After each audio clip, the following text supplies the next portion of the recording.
இப்போ இங்கே நிறைய குற்றங்கள் நடக்குது, ஊழல் நடக்குது, அப்புறம் ஏமாத்துறாங்க, கடன் வாங்கிட்டு திருப்பி தர மாட்டேன்றாங்க, ஊழல், லஞ்சம், இந்த மாதிரி நிறைய வகையில் வந்து பாலியல் வன்முறைகள், இப்படி நிறைய அடுத்தவங்களை அவமானப்படுத்துறது, கெட்ட வார்த்தை, இப்படி கெட்ட வார்த்தையால் திட்டுறது, இப்படி நிறைய குற்றங்கள் நடக்குது. ஆனால் இது எல்லாம் மக்கள் ஏன் சகிச்சுக்கிறாங்க அப்படின்னா, எல்லாருமே குற்றவாளி ஆயிட்டாங்க. ஒரு ஊழல் நடக்குதுன்னா அதுக்கு மனிதர்களுக்கு கோபம் வர மாட்டேங்குது, ஏன்னா இவர்களும் ஊழல் பண்ணுறாங்க. அப்போ குற்றவாளிகளாக ஆகும்போது ஒரு குற்றங்களுக்கு எதிரான கோபத்தை இழந்து விடுகிறோம். நம்ம ரொம்ப நேர்மையாக இருக்கணும், அப்போ தான் குற்றங்களுக்கு எதிரான கோபம் நமக்கு வரும். லஞ்சம் வாங்குறது, ஊழல் பண்ணுறது, இதை பார்த்துலாம் நமக்கு கோபம் வரணும். ஆனால் அதை நம்ம சகஜமாக எடுத்துக்கிட்டோம். ஏன்னா நாமளும் ஊழல் பண்ணுறவங்களாம் மனிதர்கள் மாறிட்டாங்க. மனிதர்களும் எல்லாருமே ஊழல் பண்ணும்போது அந்த ஊழலுக்கு எதிரான கோபம் அங்கு இல்லாமல் போய்விடுகிறது. நீங்கள் நேர்மையாக இருந்து பாருங்கள், எல்லா விஷயத்துலையும் நேர்மையாக இருந்து பாருங்கள். ஊழல் பண்ணக்கூடாது, லஞ்சம் வாங்கக்கூடாது, கமிஷன் அடிக்கக்கூடாது, கடன் வாங்கினா கரெக்டாக திருப்பி கொடுக்கணும். இந்த மாதிரி பாலியல் உறவுகளில் உண்மையாக இருக்க வேண்டும், நம்ப வச்சு ஏமாற்றக்கூடாது. இப்படி எல்லா வகையிலுமே நீங்கள் நேர்மையாக இருந்துட்டீங்கன்னா அப்போ பாருங்க, கடுமையான கோபம் வரும், கடுமையான கோபம். அந்த கோபத்துக்கு முன்னாடி இந்த குற்றவாளிகள்லாம் தெரிச்சு ஓடுவாங்க. அந்த கோபத்தை நம்ம இழந்துட்டோம். காரணம் என்னென்னா, எல்லாருமே குற்றவாளிகள் ஆகிட்டாங்க. இன்றைக்கி வந்து யாராவது ஒரு பெண்கள் கூட பாலியல் வன்முறையால் பாதிக்கப்பட்டால் அந்த வன்முறையை கூட நியாயப்படுத்துகிறாங்க. அந்த வன்முறை இப்போ வந்து ஒரு கணவன் வந்து மனைவியை கொன்னுட்டான், அல்லது கள்ள தொடர்பு அப்படி இப்படின்னு ஏதோ மனைவியை கொன்னுட்டான் அப்படின்னா அந்த கணவனுக்கு சப்போர்ட்டாக நிறைய பேர் வராங்க. அது பண்ணுறது நியாயம்தான், இவ தப்பு பண்ணால் அவன் கொல்ல மாட்டானா? இல்லை, தப்பு பண்ணால் நீ பிரிஞ்சு போய்டு, உனக்கு வந்து உன் மனைவி உனக்கு துரோகம் பண்ணிட்டாளா, அப்போ நீ அவ கூட அப்போ அவர்கிட்ட வந்து முறையாக விவரத்தை பெற்று விலகி விடு, அடுத்து அவரை கொல்றதுக்கு அவனுக்கு என்ன நியாயம் இருக்குது அப்படிங்கிற யோசிக்காமல் உணர்ச்சி வசப்பட்டு யோசித்து அந்த கணவனின் செயலை, குற்ற செயலை நியாயப்படுத்துகிறவர்களாக மனிதர்கள் மாறிட்டார். இந்த மாதிரி அந்த அளவுக்கு இன்றைக்கி வந்து குற்றங்களுக்கு ஆதரவாகவும் குற்றங்களை ஏற்றுக்கொள்கிறவர்களாகவும் மாறிவிட்டார்கள். குற்றங்களுக்கு எதிரான கோபத்தை இழந்து விட்டார்கள் மனிதர்கள். காரணம், அந்த அளவுக்கு குற்றங்கள் சகஜமாகிவிட்டது. எல்லாருமே குற்றவாளி ஆகிட்டாங்க. அவங்க தான் குற்றத்தை சாதாரணமாக பார்ப்பாங்க. இங்கே ஒரு குற்றம் நடக்குன்னா அதுக்கு எதிராக கோபம் வர மாட்டேங்குது, சாதாரணமாக பார்க்குறாங்க, வேடிக்கை பார்க்குறாங்க குற்றங்களை. யார் வேடிக்கை பார்ப்பா? குற்றவாளிகள் தான் வேடிக்கை பார்ப்பாங்க. குற்றவாளிகள் தான் கண்டிப்பாக அந்த குற்றத்தை சகஜமான ஒரு விஷயமாக பார்ப்பாங்க. அப்போ மக்கள் எல்லாருமே பார்த்திங்கன்னா இன்றைக்கி அப்படி தான் பார்க்குறாங்க. ஊழலா, லஞ்சமா, இது என்னப்பா இது ஏன்னா அவரும் ஊழல் பண்ணுறாரு, லஞ்சம் வாங்குறாரு, அதனால தான் அவர் அந்த மாதிரி சொல்கிறார். இது என்ன சாதாரண விஷயம், இது என்ன ஊர்வலத்தில் நடக்காத விஷயமா அப்படின்னா, அப்படி சொல்கிற நபரும் லஞ்சம் வாங்குறவராக தான் இருப்பார், ஊழல் பண்ணுறவராக இருப்பார், கமிஷன் அடிக்கிறவராக இருப்பார், கடன் வாங்கினா திருப்பி கொடுக்காதவராக இருப்பார். அதனால தான் அது அவருக்கு சாதாரண விஷயமாக பார்க்கப்படுகிறது. ஒரு கோபம் வர மாட்டேங்குது. நீங்கள் நேர்மையாக இருந்து பார்த்தீங்கன்னு வச்சுக்கோங்க, உங்களுக்கு எல்லாருக்குள்ளேயும் ஒரு கோபம் இருக்குது. அந்த குற்றங்களுக்கு எதிரான கோபம் எல்லாருக்குள்ளேயுமே இருக்குது. அந்த கோபத்தை மட்டும் நீங்கள் நேர்மையாக இருந்து பாருங்கள், அந்த கோபம் உங்களை வந்து வீரனாக மாற்றிடும். அந்த கோபம் தான் வீரத்துக்கு காரணமாக இருக்குது. குற்றங்களுக்கு எதிரான கோபம் இருக்குது பாருங்கள், அதுதான் வீரம்.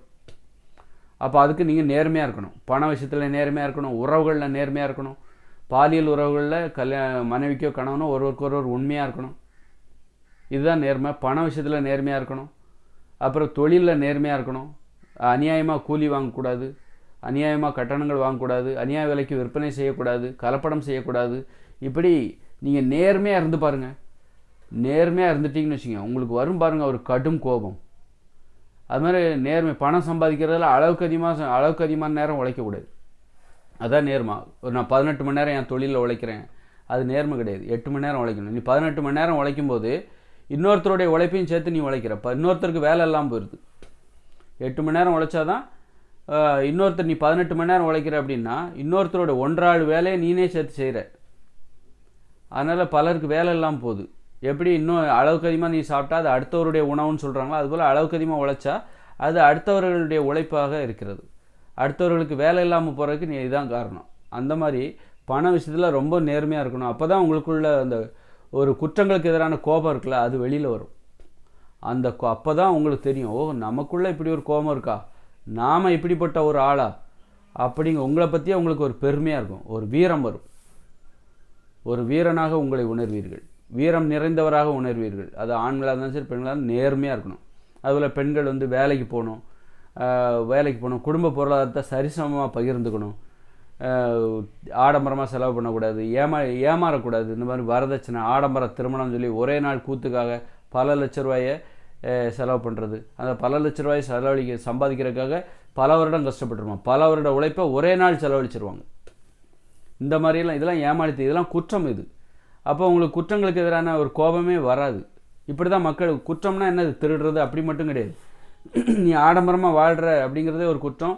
ஆடம்பரமாக ஒரு கல்யாணத்தை பண்ணுற ஒரே நாளில் பல வருட உழைப்பை நீ வந்து ஒரே நாளில் செலவழிச்சிடுற.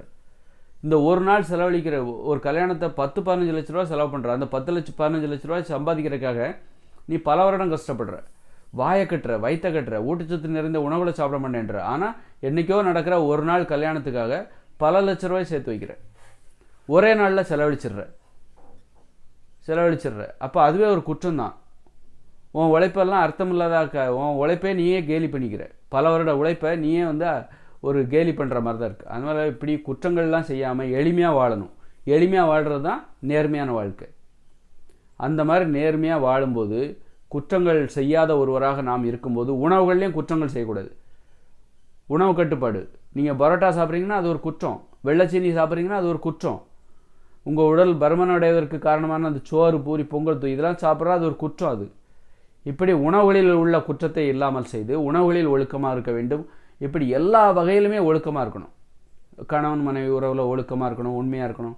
இப்படி ஒழுக்கமாக இருந்து பாருங்கள், உங்களுக்குள்ளே வரும் பாருங்கள் ஒரு கோபம். இங்கே நடக்கிற அநியாயங்களுக்கு எதிராக, இங்கே நடக்கிற குற்றங்களுக்கு எதிராக உங்களுக்கு வரும் பாருங்கள் ஒரு கோபம். நீங்கள் அந்நியனாக உணர்வீர்கள். அந்நியம் படத்தை, சங்கர் படம் பார்த்தீங்கல்ல, அந்நியன் எப்படி இருப்பார், கோபப்படுவார் பார்த்தீங்களா? அந்த கோபம்தான் ஒரு அழகு. அம்பியாக இருக்கிறவர் வந்து அந்நியனாக மாறுறார் பேர். அந்த கோபம் அவரை வீரராக மாற்றுகிறது. அம்பின்னா யார், ரொம்ப சாதுவாக இருக்கிற ஒரு ஆளாக இருக்கார்.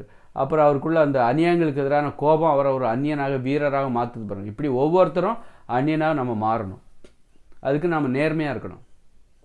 நேர்மையாக இருந்தான்னு வச்சுக்கோங்க, எல்லா வகையிலுமே நேர்மையாக இருக்கணும். உணவில் நேர்மையாக இருக்கணும். எல்லா வகையிலையும். அளவுக்கு அதிகமாக நீ வந்து சம்பாதிக்காத, அளவுக்கு அதிகமாக உழைக்காத. 8 மணி நேரம் வேலை பார்த்துட்டு வீட்டுக்கு போ. வீட்டில் உனக்கு ஒரு வேலை இருக்குது. குழந்தைகளோட, மனைவியோட, கணவனோட நீ நேரத்தை செலவிடு. பெரியவர்களுக்கு உதவி செய். அப்பா அம்மா கூட, இப்படி பாட்டி கூட போய் இப்போ அவங்க முதுமையில் அவங்களுக்கு வந்து தனிமையாக உணர்றாங்க. நீ பாட்டுக்கு வேலைன்னு போயிடுற. அவங்க தனியாக உட்காந்துருக்காங்க. அப்போ அவங்ககிட்ட பேசு. அப்போ தான் வந்து முதுமையை கூட அவங்களுக்கு சுகமாக மாற்று. சும்மா பணத்தை சம்பாதிச்சு பணத்தை கொடுத்துட்டா அவங்க சந்தோஷமாயிடுவாங்களா? அதனால் இந்த மாதிரி நீங்கள் நேர்மையாக வாழும்போது குற்றங்களுக்கு எதிரான ஒரு கோபம் மனிதர்களுக்கு ஏற்படும். கடும் கோபம் ஏற்படும். அந்த கோபத்துக்கு முன்னாடி குற்றவாளிகள்லாம் காணாமல் போயிடுவாங்க. போலீஸை பார்த்தா எந்த திருடர் ரவுடிஸ் எல்லாம் பாருங்கள், நான் பெரிய வீரன்னு சொல்லுவாங்க. ஆனால் போலீஸை பார்த்தா தெரிச்சு ஓடுவாங்க. அந்த அளவுக்கு கோழைகள். அதுபோல் நாம் ஒவ்வொருவரும் ஒரு போலீஸாக உணரணும். அப்போ நீங்கள் நேர்மையாக இருந்தால் தான் நீங்கள் ஒரு போலீஸாக மாற முடியும். நீங்கள் ஒரு காவலராக மாற முடியும். காவலராக நீங்கள் உணர்வீர்கள். நம்ம நேர்மையாக இருக்கணும். நமக்குள்ளே அந்த கடும் கோபத்தை வெளியே, அந்த கோபம்தான் காவலர், போலீஸ். நமக்குள்ளே இருக்கிற அந்த கோபம் இருக்குது பாருங்கள், குற்றங்களுக்கு எதிரான கோபம். அந்த கோபம் தான், நம்ம நேர்மையாக இருந்தால் தான் அந்த கோபம் வரும். அந்த கோபம்தான் போலீஸ். ஒரு போலீஸ்னு ட்ரெஸ் போட்டிருக்காரு, அவரே நேர்மையாக இல்லைன்னா அவருக்குள்ளே இருக்கிற அந்த அவருக்கே கோபம் வராது. அப்போ போலீஸ்னால் என்னது? அந்த கோபம்தான் போலீஸ். அந்த ட்ரெஸ் போட்டுட்டா, அந்த பதவியில் போய் உட்காந்துட்டா அவருக்கு அந்த கோபம் வந்துடுறது. அப்போ அவரும் நேர்மையாக இருக்கணும். அவர் நேர்மையாக இருந்தால் தான் அவரே அந்த போலீஸாக அவரையே உணர முடியும். அப்போ அந்த ட்ரெஸ் போட்டிருந்தா தான் நீ ஒன்று போலீஸாக இருக்க முடியும். அப்படி கிடையாது. நாம் அந்த ட்ரெஸ் போடலன்னா கூட, நம்ம ஒரு போலீஸாக இல்லைன்னா கூட நாம் போலீஸாக நம்மளால் உணர முடியும். அது எப்போ தெரியுமா? நீ நேர்மையாக இருக்கணும். எல்லா வகையிலையும் நேர்மையாக இருக்கணும். குற்றங்களுக்கு எதிராக குற்றங்கள் செய்யாதவராக இருக்கணும். நமக்கு அறிவுக்கு தெரிஞ்சு நம்ம ஒரு குற்றத்தையும் செய்யக்கூடாது. அப்போ தான் நமக்குள்ளே இருக்கிற அந்த கடும் கோபம் வெளிப்படும். இப்படி ஒவ்வொருத்தட்டையும் குற்றங்களுக்கு எதிராக எல்லாருமே நேர்மையாக இருந்துட்டாங்கன்னு வச்சுக்கோங்க, எல்லாருக்குள்ளேயும் அந்த கடும் கோபம் வெளிப்படும். அப்போ யாராவது இங்கே குற்றம் செய்ய முடியுமா? குற்றவாளிலாம் தெரிச்சு ஓடுவாங்க. போலீஸை பார்த்தோன்னே எப்படி திருடர்கள்லாம் ஓடுறாங்க, குற்றவாளிகள்லாம் ஓடுறாங்க. அதுபோல் நாம் ஒவ்வொரு மனிதர்கள் ஒவ்வொருவரும் போலீஸாக மாறும்போது இங்கே யாருமே குற்றவாளிகளே இருக்க மாட்டாங்க. குற்றவாளிகள்லாம் கோழைகள், ஓடுவாங்க. போலீஸை பார்த்தாலும் தெரிச்சு ஓடுவாங்க. அதனால் நாம் கோழைகளாக இருக்கிறோமா இல்லை போலீஸாக இருக்கிறோமா? நாம் குற்றவாளிகளானால் நாம் கோழைகளாகிடுவோம். போலீஸை பார்த்து தெரிச்சு ஓடுகிற ஒரு கோழைகளாக மாறிடுவோம் நாம் வந்து குற்றங்கள் செய்தால். அந்த குற்றங்களிலிருந்து விடுபட்டு நாம் நேர்மையாக இருக்கும்போது நாம் போலீஸாக மாறிடுவோம். நம்மளை பார்த்து இந்த குற்றங்கள் செய்கிறவர்கள்லாம் தெரிச்சு ஓடுவாங்க. அந்த மாதிரி அது மாதிரி நம்ம வந்து இருக்கணும். இப்போ வந்து